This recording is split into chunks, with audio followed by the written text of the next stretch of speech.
পৃথিবীর ইমানদারেরা, তোমরা যদি একটা ব্যবসা করতে পারো আমি আল্লাহ খুশি হইয়া তোদেরকে 5টা পুরস্কার দান করে দিব। 1 নম্বর পুরস্কার হলো আমি আল্লাহ তোদেরকে জাহান্নামের আগুন থেকে বাঁচাইব। ও মা বোনেরা ভালো করে শুনো গো মা, ও মা তুমি ভালো করে শুনো, তোমারও আজ শোনার দরকার আছে। আল্লাহ বলেন হে পৃথিবীর মুমিন এবং মুমিনা, তোমরা যদি একটা ব্যবসা করতে পারো আমি আল্লাহ খুশি হইয়া 5টা পুরস্কার দিব। 1 নম্বর পুরস্কার হলো তুনজিকুম মিন আযাবিন আলিম। অন্য আয়াতে আল্লাহ বলেন ফামান যুহজিহা আনিন নার ওয়া উদখিলাল জান্নাতা ফাকাদ ফাজ। আল্লাহ বলেন তারাই হলো সফলকাম মুমিন, যারা জাহান্নাম থেকে বাঁচতে পারলো তারাই হলো সফলকাম মুমিন। আল্লাহ বলেন 1 নম্বর পুরস্কার হলো আমি আল্লাহ তুনজিকুম মিন আযাবিন আলিম, আমি আল্লাহ তোমাকে আমাকে আমার রাহমাতুল লিল আলামিনের কাছে হযরতে উসমান ইবনে মাজুন নিয়ত ভালো, তার আমল ভালো, নিয়ত সহি, উদ্দেশ্য ভালো, টার্গেট ভালো, তার ইবাদত বন্দেগী করে জান্নাতে যাইতে চায়। আমার নবীর কাছে বলেন ইয়া রাসূলুল্লাহ, নবী গো আপনি অনুমতি দেন আমি আমার যৌবনকালটাকে কর্তন করতে চাই। ইয়া রাসূলুল্লাহ, আমি আমার যৌবনকালকে কর্তন করার কারণ হলো ওই যৌবনকালের কারণে আমি আল্লাহর ইবাদত বন্দেগী করতে পারি নাই, এই জন্য আমি আমার যৌবনকালটাকে কর্তন করতে চাই। আমার নবী তাকে অনুমতি দেয় নাই, পারমিশন দেয় নাই। 2 নম্বর হযরতে উসমান ইবনে মাজুন আমার নবীকে বলেন ইয়া রাসূলুল্লাহ, ইয়া হাবিবাল্লাহ, ওগো পয়গম্বর, আমি আমার বিবিকে তালাক দিতে চাই, আমি আমার বিবিকে তালাক দিতে চাই। কারণ আমি যেই সময়টা বিবিকে দিব ওই সময়টা যদি আমি আল্লাহর বন্দেগী করি, আল্লাহর ইবাদত করি, আমি আল্লাহর তৈরি জান্নাত অর্জন করতে পারবো। আমার নবী বলেন ও উসমান, না রে না না না, বিবিকে তালাক দেওয়া যাবে না, বরং বিবিকে সময় দিয়ে বিবির ভরণ পোষণ তুমি গ্রহণ করে ইবাদত বন্দেগী করে আল্লাহর তৈরি জান্নাতে যাইতে হবে। আমার নবী উসমানকে পারমিশন দেয় না। 3 নম্বর হযরতে উসমান ইবনে মাজুন বলেন ইয়া রাসূলুল্লাহ, আমি বৈরাগী হতে চাই। বৈরাগী কাকে বলা হয়? হাতের মধ্যে লোহা লইয়া, শিকল লইয়া, হাতের মধ্যে লাল কাপড়, মাথার মধ্যে লাল কাপড়, মাজারে ঘুরে ঘুরে জড়া লাগাইয়া এবং দাড়ি মুছ একত্রিত করে পথ বার করতে হলে গুতাইয়া পথ বারতে হয়, এটাকে শরীয়তের পরিভাষায় বলা হয় বৈরাগী। আমার নবী বলেছেন লা সরুরাতা ফিল ইসলাম, ইসলামের মধ্যে কোনো বৈরাগী নাই, ইসলামের মধ্যে কোনো বৈরাগী নাই। হযরতে উসমান বলেন ইয়া রাসূলুল্লাহ, ইয়া হাবিবাল্লাহ, ওগো নবীজি আপনি পারমিশন দেন, আমি আমার সংসার বাদ দিয়ে সব কিছু বাদ দিয়ে জঙ্গলে গিয়ে গিয়ে ইবাদত বন্দেগী করে আমি আল্লাহর তৈরি জান্নাতে যাইতে চাই। আমার নবী পারমিশন দেয় নাই, অনুমতি দেয় নাই।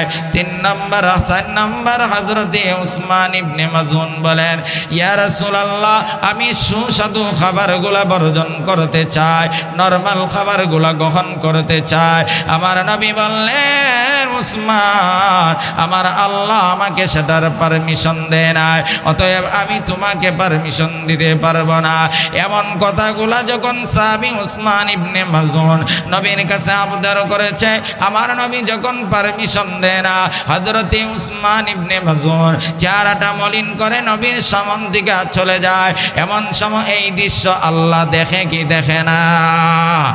জোরে বলেন না ভাই, দেখে কি দেখে না? ফাইনামা তুওয়াল্লু ফাতাম্মা ওয়াজহুল্লাহ।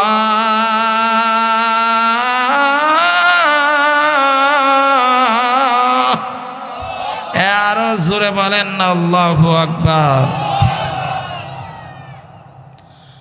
হযরতে উসমান ইবনে মাজুন চেহারাটা মলিন করে যায়, 5টা জিনিসের অনুমতি বিবিরে তালাক দিত। ইসলামের সবচাইতে নিকৃষ্ট কাজ হলো বিবিকে তালাক দেওয়া। আর আমরা তালাক দেই, তালাক দিয়া সাইরা আইসা বলে হুজুর কি বলছি, আমার তো মাথা কাজ করছিল না, কি বলছি। তালাক দেবালা শুধু বিবিরে না, তার 14 গোষ্ঠী পর্যন্ত তালাক দে। কথা ঠিক না বেঠিক জোরে কোন? তালাক দেওয়ার ফলে বলে আইসার আগের মাথায় কথা বলছি আমি তো মাথা ঠিক ছিল না, তখন হুজুরের কাছে দৌড়ায়। আর আমার মতন কিছু মৌলবীগুলা পেট পালার দান্দায় টাকার বিনিময়ে হারামটাকে হালালে প্রমাণিত করে দেয়। এমন মৌলবী আপনাদের এলাকাতে আছে কি নাই? অভাব নাই, আমি নিজে প্রমাণ। আমার কাছে গত কয়েকদিন আগে আসছিল, আমি বলছি কোনো সুরত নাই, কিন্তু আরেক কোন মৌলবী মিলে জুতাদা পিডায়া পিডের চামড়া এইগুলাকে ওঠানোর দরকার। কথা বলেন না কেন? বাস্তব না অবাস্তব বলেন? যেই সমস্ত জানোয়ারগুলা টাকার বিনিময়ে, যেই সমস্ত জানোয়ারগুলা টাকার বিনিময়ে ইসলামটাকে সমালোচনার পাত্র বানায়, যারা টাকার বিনিময়ে হারামটাকে হালালে প্রমাণিত করে, ওই সমস্ত আলেমগুলাকে জুতা পিটানোর দরকার। ঠিক না বেঠিক জোরে কও? আলেম কইলেই চলে নাকি? আমার কাছে আসছে আমি বলি না, কিন্তু তার কাছে এটা হালাল হয়ে যায়। মৌলবী কোথায় পড়েছ? পেটে ফাড়া দিলে ঘুরের টাঙ্কি ছাড়া কিছু বাইর হবে না, তুমিও ফতুয়া দিয়ে পেলো। তোমার ফতুয়ার কারণে হারামটাকে হালাল করেছে। এর মিলামিশার মাধ্যমে যতটা জন্মগ্রহণ করবে সবটি হবে জারুর সন্তান। কথা বলেন না কেন? ঠিক না বেঠিক জোরে কোন? জোরে কোন? ওয়ালিদ ইবনে মুগীরা তোমার নবী আমার নবীকে গালি দিয়েছিল। আর জারুর সন্তান ছাড়া কেউ ইসলামের বিরুদ্ধে কথা বলতে পারে না, জারুর সন্তান ছাড়া নবীর বিরুদ্ধে কথা বলতে পারে না, জারুর সন্তান ছাড়া আল্লাহর বিরুদ্ধে কথা বলতে পারে না, জারুর সন্তান ছাড়া মুসলমানের বিরুদ্ধে কথা বলতে পারে না, জারুর সন্তান ছাড়া ইসলামের বিরুদ্ধে কথা বলতে পারে না। ওয়ালিদ ইবনে মুগীরা তোমার নবী আমার নবীর বিরুদ্ধে বলেছিল। আল্লাহ তার কোয়ালিটিগুলা তুলে ধরে বলেন, রাস্তার জারুর সন্তানের কথা আপনার মনে কষ্ট পেতে পারেন না। আয়াত নাজিল হয়েছে 1450 বছর আগে, আয়াতের বিধান আজও আছে, কিয়ামত পর্যন্ত থাকবে। আজকের মাহফিল থেকে মিডিয়ার মাধ্যমে সুস্পষ্ট ফতোয়া দিয়ে যায় যে আলেমদেরকে গালি দিবে যারা ইসলামের বিরুদ্ধে কথা বলবে, যারা মুসলমানের সাইনবোর্ড লাগাইয়া যারা আল্লাহর বিরুদ্ধে কথা বলবে, কোরআনের বিরুদ্ধে কথা বলবে, ইসলামের বিরুদ্ধে কথা বলবে, সুস্পষ্ট ফতোয়া হলো জারুর সন্তান ছাড়া আর কেউ হতে পারে না। আমরা সুস্পষ্ট বলতে পারি জারুর সন্তান ছাড়া। খোঁজ নিয়ে দেখেন, খালি তালাক তালাক কইলেই তালাক না, এমন কথাগুলো আছে যে এই কথার দ্বারা বিবি তালাক হয়ে যায়। আর এই মিলামিশার মাধ্যমে যারা জন্ম নেয় এটা ওই আলেমের বিরুদ্ধে কথা বলে। কথা বলেন না কেন? ঠিক না বেঠিক জোরে কোন? এরা ওই ইসলামের বিরুদ্ধে কথা বলে, এরা ওই নবীর বিরুদ্ধে কথা বলে। আর না হয় মুসলমানের ঘরে জন্ম নিয়া নবীর বিরুদ্ধে কথা বলে, এটা কোনো অবস্থাতেই মেনে নেওয়া যায় না। টিভির পর্দার মধ্যে বসে বসে নবীর বিরুদ্ধে কথা বলা যায়, হুজুরদের বিরুদ্ধে কথা বলা যায়, আল্লাহর বিরুদ্ধে কথা বলা যায়। রাস্তায় নেমে আস, উরাদের বিরুদ্ধে আল্লাহর বিরুদ্ধে বল, পিঠের চামড়া তাওহীদি যত উড়াই ফেলবে। ঠিক না বেঠিক জোরে কোন? টিভির পর্দার ভিতরে থেকে সব কিছু বলা যাইতে পারে, সাবা আছে, মুখ আছে, আমি লাগামহীনভাবে কথা বলতে পারবো, স্বাভাবিক। হযরতে উসমান ইবনে মাজুন চেহারা মলিন করে যায়। আল্লাহ এই দৃশ্য দেখেনি, ওয়াজ বুঝেননি, আল্লাহ দেখেনি। এখানেতে বসে রয়েছেন, আল্লাহ দেখে কি দেখে না? কথা বলে না, দেখে কি দেখে না? এইখানে বসে আমরা সুবহানাল্লাহ আল্লাহু আকবার বলতেছি, মনে করিয়েন না আল্লাহ এমনিতে আছে। আল্লাহ বলেন ফাযকুরুনি আযকুরুকুম, বান্দা তোমরা আমাকে স্মরণ করবা, আমি আল্লাহ তোমাদেরকে স্মরণ করব। আল্লাহ আরশে মুআল্লার মধ্যে তোমাকে আমাকে নিয়ে আল্লাহ আলোচনা করতেছে। সুবহানাল্লাহ বলি লাভ হয়নি, সুবহানাল্লাহ, আল্লাহর পবিত্রতা বর্ণনা করি। তোমার মতন আমার মতন মানুষ আল্লাহর পবিত্রতা বর্ণনা করলেও আল্লাহর কিছু আসে যায় না, না করলেও আল্লাহর কিছু আসে যায় না।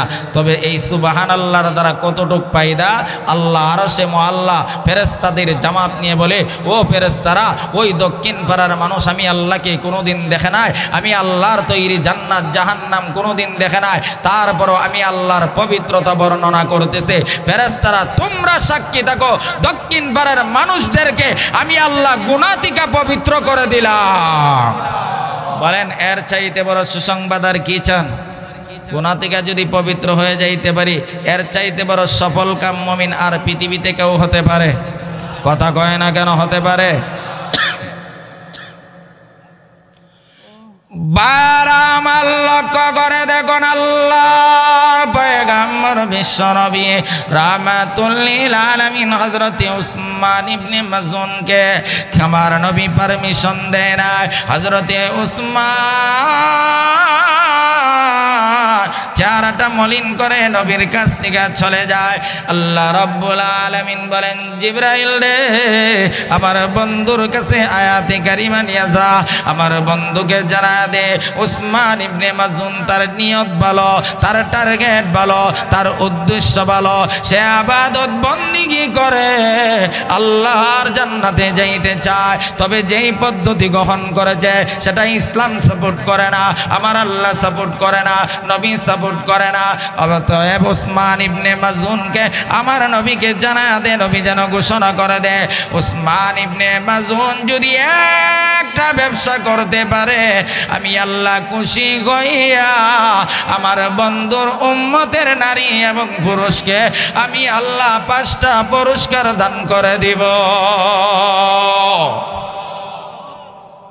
ইয়া আইয়ুহাল্লাযীনা আমানু হাল আদুল্লুকুম আলা তিজারা, এই ইমানদারেরা, আমি আল্লাহ কি তোমাদেরকে এমন এক ব্যবসার কথা বলবো যেই ব্যবসার মধ্যে শুধু লাভ আর লাভ, লস বলতে কিছু নাই। ব্যবসার নাম সুদের ব্যবসা নয়, ব্যবসার নাম ঘুষের ব্যবসা নয়, ব্যবসার নাম দুর্নীতির ব্যবসা নয়, ব্যবসার নাম ওজনে কম বেশি দেওয়ার ব্যবসা নয়, ব্যবসার নাম হলো ঈমানের ব্যবসা। আল্লাহ অন্য আয়াতে বলেন, ইন্নাল্লাহা আশতারা মিনাল মুমিনিনা আনফুসাহুম ওয়া আমওয়ালাহুম বিআন্না লাহুমুল জান্নাহ, মুমিনদের কাছ থেকে আমি আল্লাহ জান এবং মাল ক্রয় করে নিয়েছি, তার বিনিময়ে আল্লাহ বলেন আমি মুমিনদেরকে জান্নাতের মালিক বানায়া দিলাম। ব্যবসার নাম সুদের ব্যবসা, কথা কয় না কেন? যারা আওয়াজ দিবে না বুঝবো আপনারা সুদের সাথে সম্পর্ক আছেন। এই ব্যবসার নাম সুদের ব্যবসা, ব্যবসার নাম ঘুষের ব্যবসা, ব্যবসার নাম দুর্নীতির ব্যবসা, ব্যবসার নাম ওজনে কম বেশি দেওয়ার ব্যবসা। সুদখোর ঘুষখোর সমাজে আছে না নাই?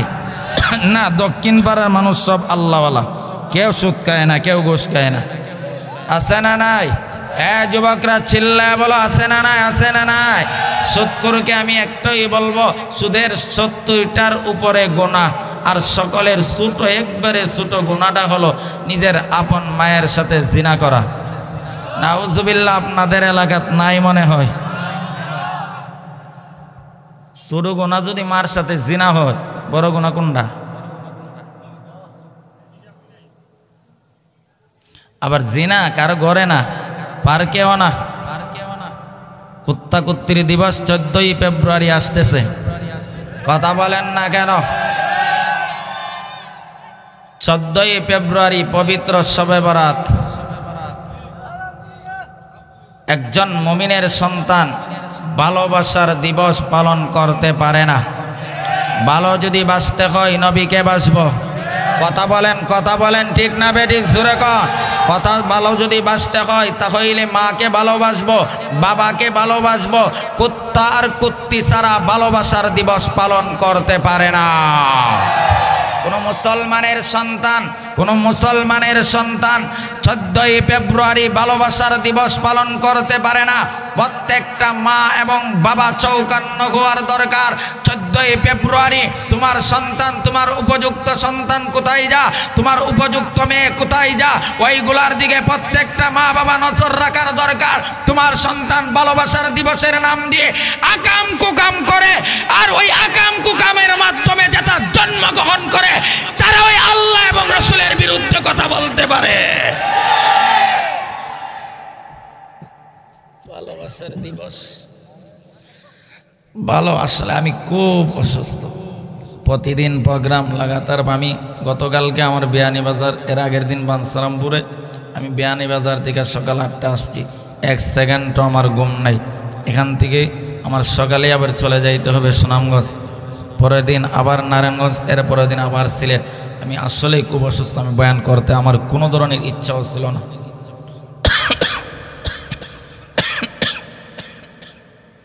এ আল্লাহ যদি জান্নাত দেয় তাহলে আমি যেটা বলছিলাম, যারা সুদ খায়, সুদ ছাড়ার দরকার আছে না নাই? সুদখোরগুলোকে সমাজ থেকে বয়কট করার দরকার আছে না নাই?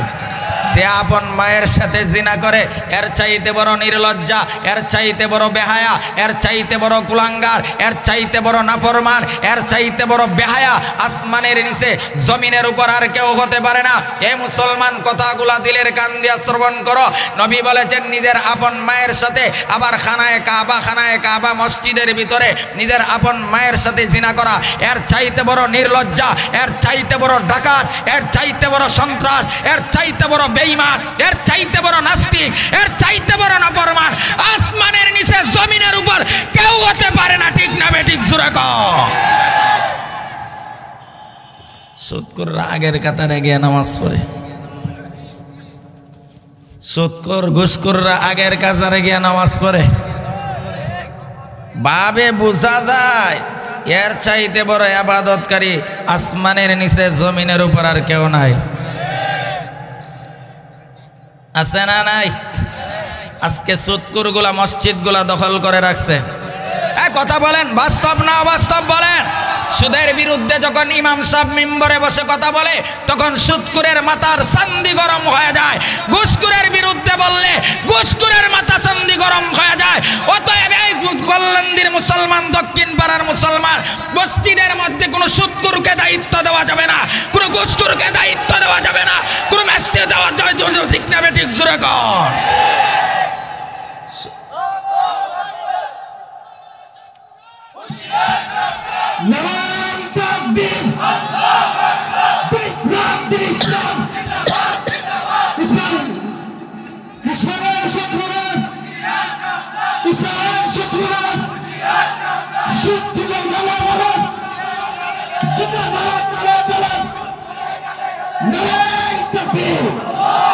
আপনারা শুধু একদিন বয়কট করেন, দেখবেন এমনিতেই সুদ ছেড়ে দিবে।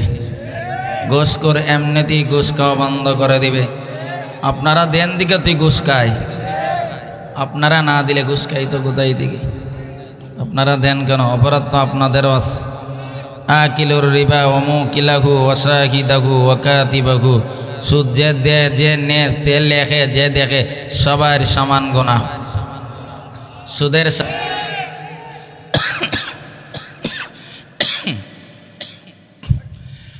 বারামাল লক্ষ্য করে দেখুন, আল্লাহ রাব্বুল আলামিন তেলাওয়াতকৃত আয়াতের ভিতরে আল্লাহ পৃথিবীর ইমানদারকে বলেন, ও পৃথিবীর ইমানদারেরা, তোমরা যদি একটা ব্যবসা করতে পারো আমি আল্লাহ খুশি হইয়া তোদেরকে 5টা পুরস্কার দান করে দিব। 1 নম্বর পুরস্কার হলো আমি আল্লাহ তোদেরকে জাহান্নামের আগুন থেকে বাঁচাইব। ও মা বোনেরা ভালো করে শুনো গো মা, ও মা তুমি ভালো করে শুনো, তোমারও আজ শোনার দরকার আছে। আল্লাহ বলেন, হে পৃথিবীর মুমিন এবং মুমিনা, তোমরা যদি একটা ব্যবসা করতে পারো আমি আল্লাহ খুশি হইয়া 5টা পুরস্কার দিব।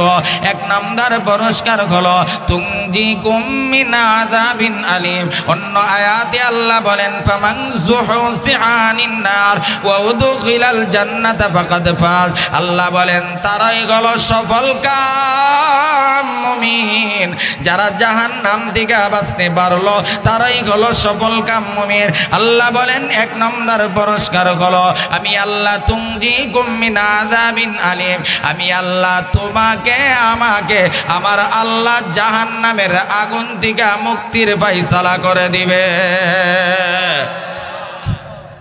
একজন মানুষ যদি জাহান্নাম থেকে বাঁচতে পারে এর চাইতে বড় সফলতা আর কিছু আছে? সামনে আসেন, সামনে অনেক জায়গা আছে। সামনে আসেন ভাই, সামনে আসেন। আসেন না ভাই, আসেন, সামনে আসেন, সামনে আসেন। আলহামদুলিল্লাহ, মাশাআল্লাহ, যুবক ভাইদের এই আজকের আয়োজন সফল। সকলে বলেন আলহামদুলিল্লাহ। যুবক ভাইরা ইচ্ছা করলে গানের অনুষ্ঠান করতে পারতো, বাধা দেওয়ার শক্তি কারো ছিল না। কিন্তু মাহফিল করবে অনেক পাতি নেতা, পাতি নেতা, পাতি নেতা। তিন কুত্তাও জিঙ্গানা সেও নেতাগিরি করে মাহফিল বন্ধ করতে চায়। পিঠের চামড়া উঠায় পালানোর দরকার, ঠিক না বেঠিক? চাকরি পূজা আমি করি না, আগেই বলেছি। চাকরির পূজা করে আমি কথা বলি নাই। যত মাঠে যত জায়গাতেই বয়ান করি সব জায়গাতে অপন বয়ান করি, কারণ জমিন আল্লাহর, কথাও হবে আল্লাহর। কথা বলেন না কেন, ঠিক না বেঠিক? জোরে কর। আল্লাহর জমিনে আল্লাহর পক্ষে কথা চলবে, আল্লাহর জমিনে নবীর পক্ষে কথা চলবে, আল্লাহর জমিনে ইসলামের পক্ষে কথা চলবে। যারা ইসলামের বিরুদ্ধে করবে মাহফিল বন্ধ করতে আসবে, জুতা পিটা করা হবে, জুতা পিটা করা হবে। মাহফিল বন্ধ করা নেতাগিরি বেটা মাহফিলে করতে আসস, নেতাগিরির পরমগিরি মাহফিলে দেখানোর জন্য আসস। আশ্চর্য লাগে, মাহফিল মিলে তা বাধা দিবে, মাহফিল করতে দিবে না। আশ্চর্য লাগে। তাহলে তারা কি দোষ করছিল? 16 বছর তারা কি করছিল? তারা যেটা করছে তোরা যদি সেটা করো সমান, দুটার মধ্যে কোনো ফরক নাই। কথা বলেন না কেন? বাস্তব না অবাস্তব বলেন? তুনজিকুম মিন আযাবিন আলিম, জাহান্নামের আগুন থেকে আল্লাহ রক্ষা করবে। এর চাইতে বড় চাওয়া, এর চাইতে বড় পাওয়া আর কিছু হতে পারে না। তুনজিকুম মিন আযাবিন আলিম, আল্লাহ ওই জাহান্নামে দিয়ে দিবে। জাহান্নাম থেকে যখন মানুষকে বাঁচাইয়া জান্নাতে দিবে, তাহলে এই বডি দিয়া নয়, আল্লাহ প্রত্যেকটা মানুষকে একটা নদীর মধ্যে গোসল করাইবে। গোসল করানোর সঙ্গে সঙ্গে মানুষটার মধ্যে 5টা পরিবর্তন আসবে। প্রথম নম্বরের পরিবর্তনটা হলো এই বডি নয়, গোসল করার সঙ্গে সঙ্গে প্রত্যেকটা মানুষকে আমার আল্লাহ আদম নবীর মতন বডি দান করে দিবে। সুবহানাল্লাহ। আসেনি? 2 নম্বর হলো, 2 নম্বর হলো এই কালার নয়, এই কালার নয়, এই কোডা চামড়া দিয়ে নয়। 18 বৎসরের মহিলাদেরকে আল্লাহ 18 বৎসরের যুবতী আর যুব মানুষ পুরুষদেরকে 30 বৎসরের যুবক বানাইয়া আল্লাহ জান্নাতে দিবে।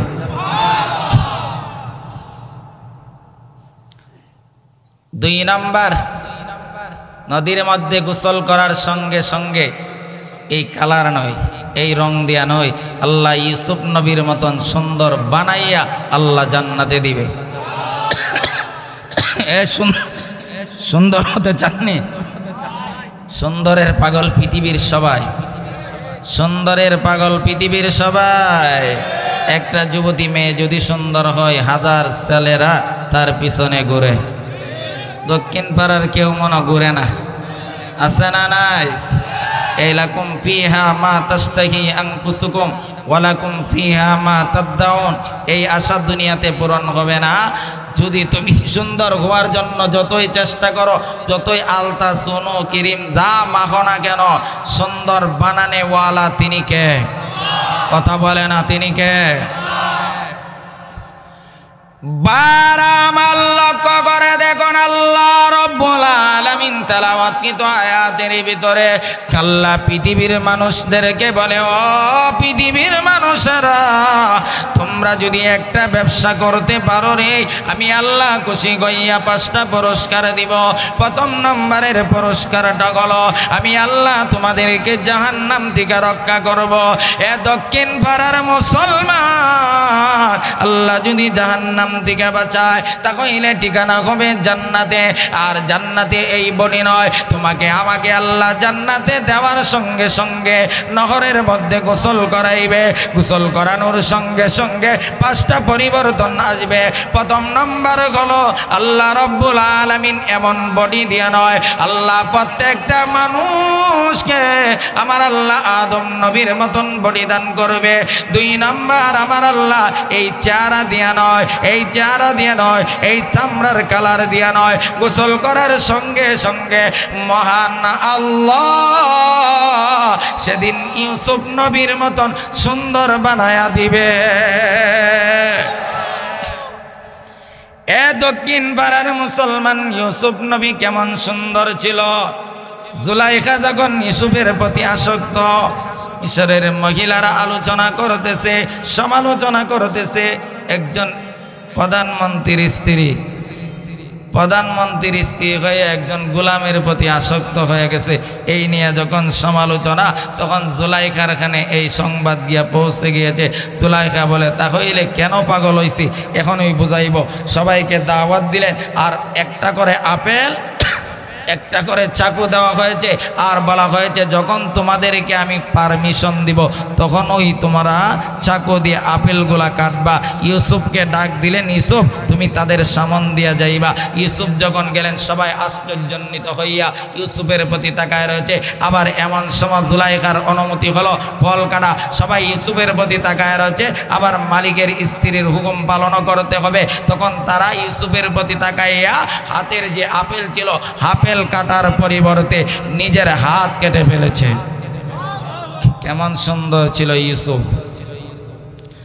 আম্মাজান আয়েশা সিদ্দিকা রাদিয়াল্লাহু তাআলা আনহা বলেন, ও মিশরের মহিলারা, ও দুনিয়ার মহিলারা, মিশরের মহিলারা ইউসুফকে দেখে তাদের হাত কেটে ফেলেছিল। আর পৃথিবীর মানুষেরা যদি আমার স্বামী মুহাম্মদুর রাসূলুল্লাহ সাল্লাল্লাহু আলাইহি ওয়াসাল্লামকে একটা নজর পৃথিবীর কেউ দেখতো, তাদের হাত কাটার পরিবর্তে কলজা কেটে ফেলতো। সুবহানাল্লাহ জোরে বলে। শুধু ইউসুফ নবী 2 নম্বর, পৃথিবীর মানুষেরা রে ইউসুফের সৌন্দর্য দেখে একজন বেঈমানও কালমা পড়ে মুসলমান হয় না। আর তোমার নবীর, আমার নবীর সৌন্দর্য দেখে হাজার বেঈমান কালমা পড়ে মুসলমান হয়ে গেছে। হযরতে তুফাইল ইবনে আমর দাউসী রাদিয়াল্লাহু তাআলা আনহুকে বেঈমানরা প্রেরণ করেছিল মুহাম্মাদের খোঁজখবর নেওয়ার জন্য, কারণ তাদের টার্গেট নবীকে শেষ করে দেওয়ার জন্যে। এবার যখন তুফাইল ইবনে আমর গেলেন নবীর অবস্থা দেখার জন্যে, তুফাইল ইবনে আমর যখন দেখলেন এত সুন্দর মানুষ পৃথিবীতে হয়, অতএব এর দ্বারাই প্রমাণ হয়ে গিয়েছে আব্দুল্লাহর ছেলে মুহাম্মদ কোনো পাগল হতে পারে না, উনি যে নবী এতে কোনো সন্দেহ নাই। তুফাইল ইবনে আমর দাউসী আমার নবীর সৌন্দর্য দেখে সঙ্গে সঙ্গে কালমা পড়ে মুসলমান হয়ে গেছে।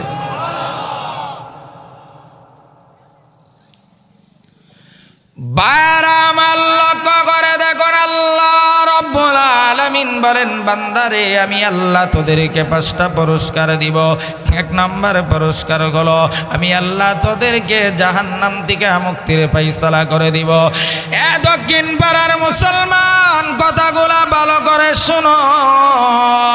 জাহান্নাম থেকে যদি তোমাকে আমাকে আল্লাহ মুক্তির ফয়সালা করে, তাহলে তোমার আমার ঠিকানা হবে জান্নাতে। আর জান্নাতে এমন বডি দিয়া নয়, আদম নবীর মতন বডি দিবে। 2 নম্বর, সুন্দর করে আল্লাহ ইউসুফ নবীর মতন সুন্দর বানাইয়া আল্লাহ জান্নাতে দিবে। পৃথিবীর মানুষ, প্রত্যেকটা মানুষ চায় তার কণ্ঠ যেন ভালো হয়, কণ্ঠ ভালো হইলে আমি যদি একটা গানের মধ্যে টান দেই আমার পিছনে হাজার নারীরা লাইন ধরবে, ঠিক না বেঠিক? আল্লাহ বলেন লাকুম ফিহা মা তাশনাহি আনফুসুকুম ওয়া লাকুম ফিহা মা তাদউন। আল্লাহ বলেন পৃথিবীর মানুষেরা রে, দুনিয়াতে সব আশা পূরণ হবে না, আশা পূরণ হওয়ার জন্য জান্নাত।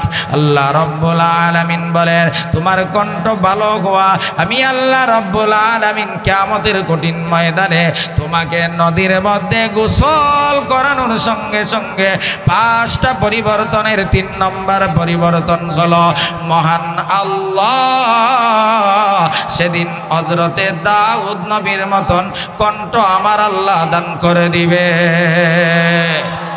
আজকে সমাজের অবস্থা বাস্তবতা হলো যার কণ্ঠ আছে তার আলোচনা মানুষ শুনে, যার কণ্ঠ নাই বুখারী পড়ায় যারা 24 ঘন্টা নবীর হাদিসের সাথে সম্পর্ক তাদের আলোচনা শুনতে নয়, শুনেও না। যার কারণে ওয়াজ নসিহতের দ্বারা ফায়দা বেশি হয় না, কারণ যারা আসে তাদের টার্গেট কণ্ঠ, বক্তা গজল গাইতে পারে কিনা, আজান দিতে পারে কিনা, এইগুলার নিয়ত করেই ঘরে আসে, মাহফিল আসে, যার কারণে আলোচনা শুনেও কোনো ফায়দা হয় না। আছে না নাই? নিয়ত খালেস করে ওয়াজ শুনতে হবে। কে কণ্ঠ দিল আর না দিল এটা আমার দেখার বিষয় না, সে কি বলতেছে সেটা আমার শোনার দরকার। 50,000, 60,000, 70,000 টাকার বক্তার শ্রোতাও বেশি। যারা লিল্লাহিয়তের জন্য, খুলুসিয়তের জন্য কথা বলে তাদের ওয়াজের ময়দানে মানুষ নাই। যার কারণে ভাই ওয়াজ নসিহতের দ্বারা ফায়দা হয় না।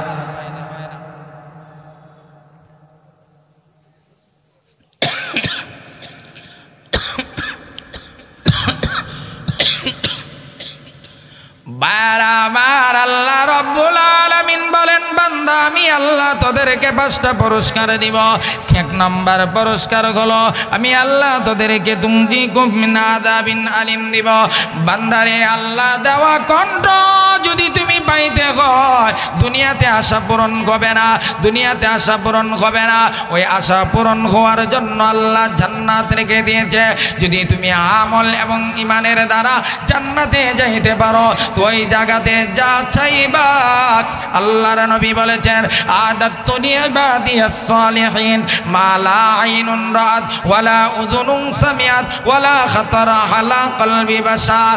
পয়গম্বর বলেন উম্মতেরা আমার আল্লাহ জান্নাতের ভিতরে এমন নাজ নিয়ামত রেখে দিয়েছে যেইগুলা কোনোদিন চক্ষু দেখে নাই, যেইগুলা পৃথিবীর কোনো মানুষের কানে শুনে নাই।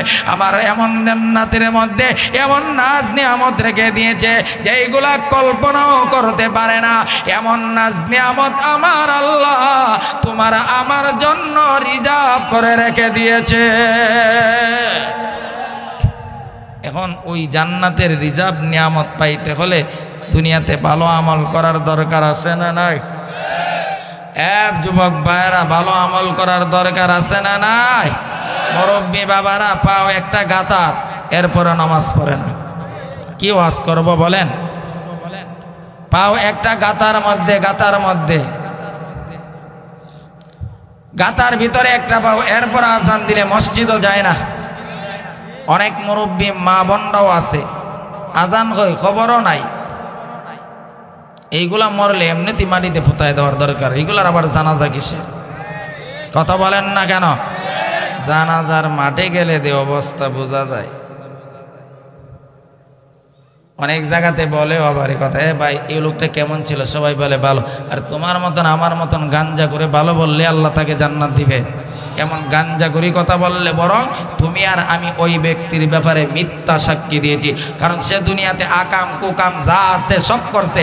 আর তুমি আর আমি মাঠে জানাজার মাঠে গিয়ে একজন আরেকজন লোক আছে বলবে লোকটা কেমন ছিল, তুমি আর আমি ভালো বললই নাকি জান্নাতে দিব। এমন সস্তা কথা কোথায় পাইছে? এমন পাইকারি কথা কোথায় পেয়েছেন? হাদিসে আছে 40 জন, তোমার মতন আমার মতন 40 জন বললেই জান্নাত দিলাইবে। দুনিয়াতে মানুষকে এত কষ্ট আর এত লাঞ্ছিত করেছে, আর এ মল্ল আর আমি আর আপনি ভালো বললেই জান্নাতে দিলাইবে। তে তো ভালোই আছে, তাহলে দুনিয়াতে আকাম কুকাম করতাম, মরার আগে ওসিয়ত করে দিতাম, কিন্তু আল্লাহ দরফলে 10 লাখ টাকা দিয়ে হলো মানুষকে দিয়ে হলো হয়ে ভালো হয়তো আমি ফিরে জান্নাতে চলে যাইতাম। আমাদের মধ্যে নামাজ নাই, পর্দা নাই, মা বোনরা তো পর্দা একবারে লাগামহীনভাবে চলাফেরা। 60 বৎসরের বুড়ি, 70 বৎসরের বুড়ি রাস্তা দিয়ে যখন বাহির হয় তার পুরোনার শরীরটা ঢাকা থাকে, মুখটা কাপড় দিয়ে ঢাকা থাকে। আর 18 বৎসরের যুবতী, 20 বৎসরের যুবতী, তার শরীরের মধ্যে কাপড় থাকে না, আর এমন বোরকা পরিধান করে যে আকর্ষণ অঙ্গগুলা কাপড়ের উপর ভেসে ওঠে। কথা বলেন না কেন? বাস্তব না অবাস্তব? যেটার মধ্যে কেউ চাইতো না এটা ডাক না। 80 বৎসরের বুড়ি, 60 বৎসরের বুড়ি, সে কাপড় দিয়ে ঢাকা অবস্থায় আছে, যেটার প্রতি তাকাইবে সেটা উলঙ্গ। কলা যদি এখানে চুলায় রাখা হয়, কেউ কলা চুলাইল করা নিবে কিনা? কেউ নিবে, কিন্তু ঢাকা যখন থাকবে তখন অবশ্যই নিবে। নারীদের সৌন্দর্য হলো ঢাকা। যখন নারীরা ঢাকার ভিতরে থাকবে তার মর্যাদা আছে, যখন চুলাইল হয়ে যাবে এমন নারীর কোনো মর্যাদা নাই। আমরা ওই সমস্ত মা বোনরা এখনো লাগামহীনভাবে যা চলেছেন, মাগো তোমাদের দাম অনেক বেশি, তোমাদের দাম অনেক বেশি। তোমাদের গর্ভ থেকে নবীদের জন্ম, তোমাদের গর্ভ থেকে সাহাবীদের জন্ম, তোমাদের গর্ভ থেকে আব্দুল কাদের জিলানীর জন্ম, তোমাদের গর্ভ থেকে মামুনুল হকের জন্ম, তোমাদের গর্ভ থেকে আল্লামা সাইদির জন্ম, তোমাদের গর্ভ থেকে হাফেজে কোরআনের জন্ম, তোমাদের গর্ভ থেকে আল্লাহওয়ালাদের জন্ম। তোমরা যদি লাগামহীনভাবে চলাফেরা করো, তোমাদের গর্ভ থেকে ভালো সন্তানের আশা করতে পারো না। বলবে হুজুর আমাদের সন্তানরা যেন ভালো। আরে ভাই, ভালো হওয়ার জন্য যা করার আপনি কি করেছেন?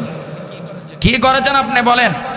আপনি কয়দিন নামাজ পড়েছেন? অথচ উচিত ছিল তুমি যখন তোমার সন্তান যখন গর্ভে থাকে তখন তুমি বেশি বেশি করে আমল করার দরকার, জিকির আজকার করার। এইগুলার প্রভাব সন্তানের উপর পড়বে।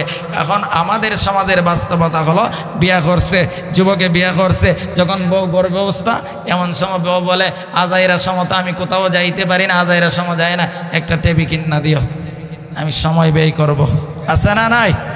কথা বলেন না কেন? আছে না নাই? টেবি দীক্ষা তুমি হাফেজে কোরআনের আশা করো? তোমার সন্তান হাফেজে কোরআন হইতো, তোমার সন্তান তোমার জানাজার ইমামতি করতো। ও মা, তুমি ভালো করে শোনো মা, তোমার শত্রু আমরা নয়, বন্ধু হিসাবে তোমার কথা বলতেছি। এ মা, তোমার সন্তান যদি হাফেজে কোরআন হইয়া, ও বাবা তোমার সন্তান যদি হাফেজে কোরআন হইয়া আলেম হইয়া তোমার জানাজার ইমামতি করে, 70 জন আল্লাহওয়ালা বুজুর্গ যাদের তো আল্লাহর দরবারে কবুল, এমন 70 জন বুজুর্গের চাইতে তোমার সন্তানের জানাজা 1000 গুণ উত্তম। এর চাইতে বড় আর কি চান বলেন? এমন ডারে রাখিয়া যাইবেন, মুত্তাকার মুত্তিয়া পানিওয়ালা না, উষ্টা খায় অবশ্য মধু পড়ে না। এটার রাখিয়া গেলে এটা কি আপনার জন্য দোয়া করবে? বলেন না ভাই, কথা বলেন না ভাই? বাস্তব না অবাস্তব? একটা সন্তানকে আলেম বানায় দেন। ও মা, তুমি একটা, তোমার কি মন চাই না মা তোমার সন্তান হাফেজে কোরআন হোক? ও মা, তোমার কি মন চাই না তোমার সন্তান আলেম হোক, তোমার সন্তান আল্লাহওয়ালা হোক, তোমার সন্তান নামাজি হোক, তোমার সন্তান বুজুর্গ হোক? ও মা, তোমার কি মন চাই না তোমার মতন হাজার মার সন্তানেরা হাফেজে কোরআন আছে, আলেম আছে, তোমার সন্তান কেন হতে পারে না? তুমি লাগামহীনভাবে চলার কারণে তুমি স্বামীর কথা মানো না, স্বামীকে গালি দাও, স্বামীর সঙ্গে চোখ রাঙ্গায় তাকাও, তাহলে স্বামীর পায়ের নিচে তোমার জান্নাত।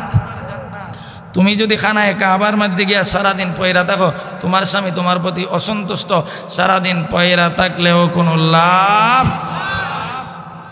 হযরতে আলী রাদিয়াল্লাহু তাআলা আনহু ফাতেমার প্রতি অসন্তুষ্ট ছিলেন। ফাতেমা রাসূলের কাছে বললেন, রাসূল বললেন, ও ফাতেমা, তুমি আমার মেয়ে, এই ভাবতেছো আমি তোমাকে জান্নাতে নিয়ে যাব? এমন সস্তা কথা ফাতেমা তুমি কোথায় পেয়েছো? ও ফাতেমা, তোমার প্রতি যদি আলী অসন্তুষ্ট হয়ে থাকে, তোমার প্রতি যদি আলী রাগান্বিত হয়ে থাকে, তাহলে আমি তোমার বাবা হইয়াও, বিশ্বনবী হইয়াও আমি ফাতেমা তোমাকে আমি জান্নাতে নিতে পারবো না।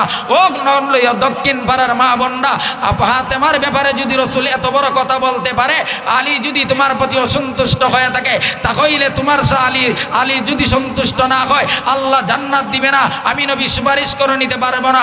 ও মা, তাহলে ফাতেমার ব্যাপারে নবী এত কথা বললে, তোমার আমার ব্যাপারে এর চাইতে আরো বড় কথা আছে না? স্বামীর কথা মানে না, স্বামীর ট্যাং দাও জিঙ্গানা পাওয়ার। আর পাওয়ার তো হবে। আমাদের 16 বছরের সরকারও ছিল ম্যাডাম, আবার সামনে যা আসে ও মনে ম্যাডাম হতে পারে, তো এর পাওয়ারটা একটু বেশি হবে, ঠিক না বে? ঠিক জোরে কও।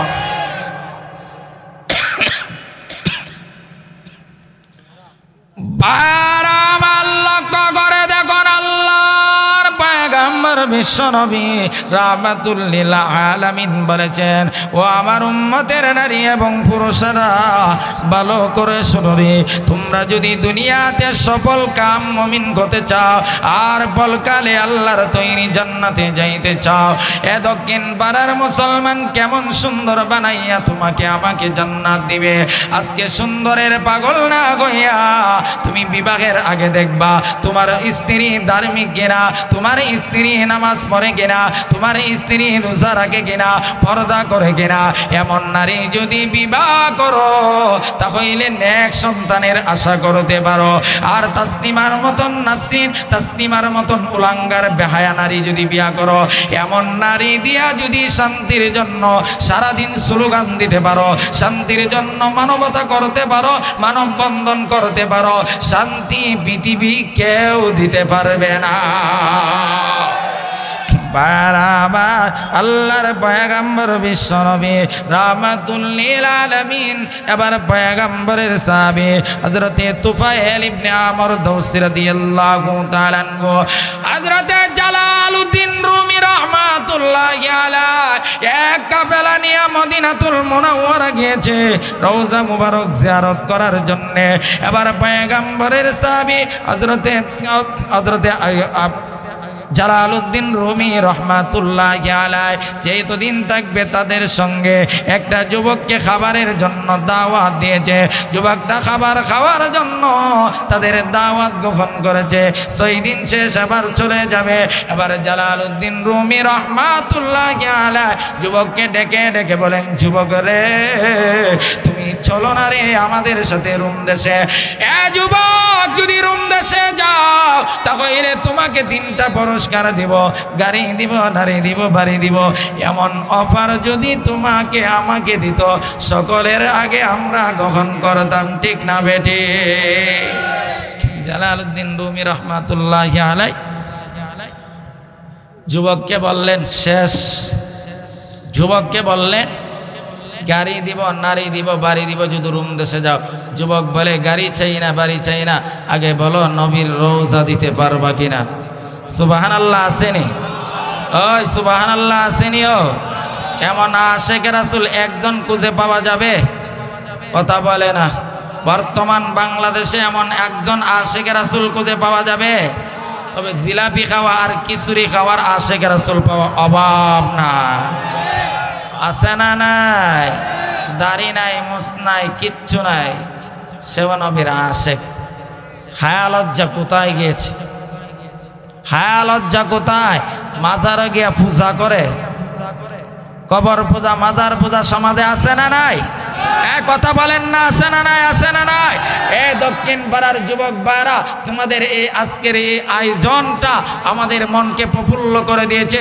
যুব সমাজ যদি চাইতো গান করতে পারতো, বাধা দেওয়ার শক্তি কারো ছিল না, কিন্তু তাদের দিলের মধ্যে আমার আল্লাহ এই পরানা জুগাইছে। মাহফিল কর, মানুষ আসবে, বসবে, জিন্দেগির গুনাহ মাফের ব্যবস্থা হয়ে যাবে। তবে একটা ওই তোমাদের কাছে আমি বলতে চাই, এই যুবক ভাইরা তোমাদের কাছে বলতে চাই, তোমরা খালিদ বিন ওয়ালিদের সৈনিক, তোমরা উমরের সৈনিক। যদি ওই দক্ষিণ পাড়ার মধ্যে কেউ গান বাজনা করে, উরুসের নামে বন্ডামি করে, উরুসের নামে বেহায়াপনা করে, এই উরুসকে বন্ধ করতে গিয়া তাকে রক্ত ঢেলে দিতে হলে কারা কারা যে এত হাত আল্লাহকে দেখা।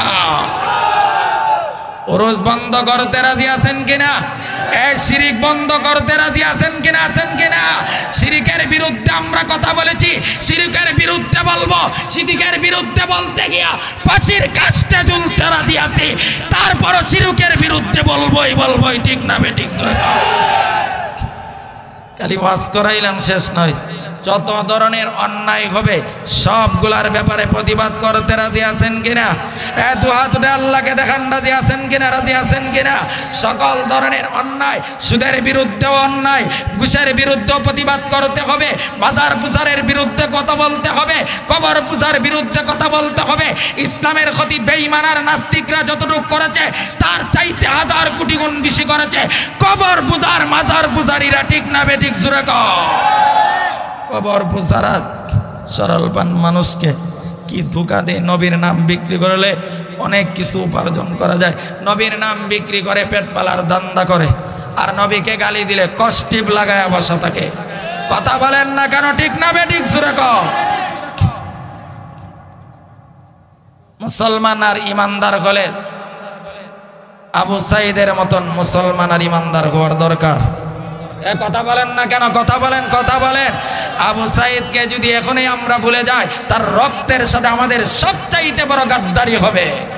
তার রক্তের বিনিময়ে স্বাধীন দেশ পেয়েছি, তার রক্তের বিনিময়ে স্বাধীন দেশে স্বাধীনভাবে কোরআনের কথা বলতে পেরেছি, বলতে পারতেছি। এখন যদি আমরা তাকে ভুলে যাই, তাহলে তার গদ্দের সাথে আমাদের গাদ্দারি হওয়া ছাড়া কিছুই না। আমরা তার রক্তের সাথে গাদ্দারি করতে পারি না।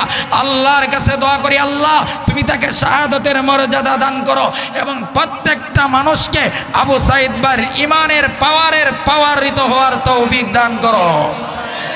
আখির দাওয়ানা আলহামদুলিল্লাহি রাব্বিল আলামিন। আপনাদের কাঙ্ক্ষিত মেহমান মুফাসসির কুরআন